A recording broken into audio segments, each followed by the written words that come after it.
Gare du Nord à Paris, des milliers de gens y transitent, mais ces jours-ci, une autre invitation au voyage les attend. Une aventure dans le temps et le monde enchanté de l'âge d'or.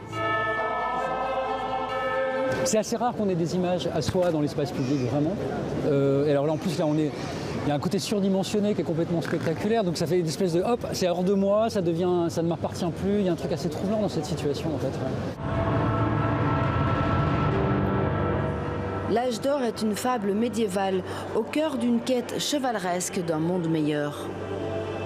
C'est difficile aujourd'hui de parler d'utopie, de souhaiter à voix haute que le monde puisse être radicalement différent. On est toujours renvoyé au réel et on est toujours renvoyé au fait d'être un naïf si jamais on exprime le souhait que le monde puisse être autre. Et d'en parler en une autre époque, tout à coup, ça rend ça audible. C'est-à-dire que le lecteur peut accepter l'idée, enfin accepte par principe l'idée qu'un homme ou une femme du Moyen-Âge souhaite la fin des privilèges. Ça lui paraît tout à fait envisageable.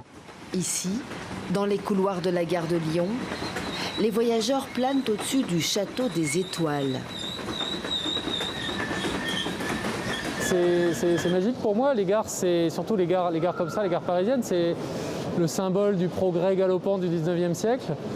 Et c'est quelque chose dont je traite dans cette histoire du château des Étoiles. C'est des lieux que j'ai dessinés et que j'affectionne particulièrement avec cette architecture en métal, très ornée, très décorée.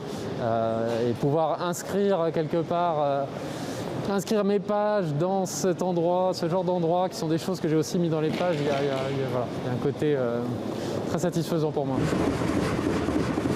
Privées de festival, les bandes dessinées sélectionnées à Angoulême s'exposent désormais dans une quarantaine de gares à travers toute la France.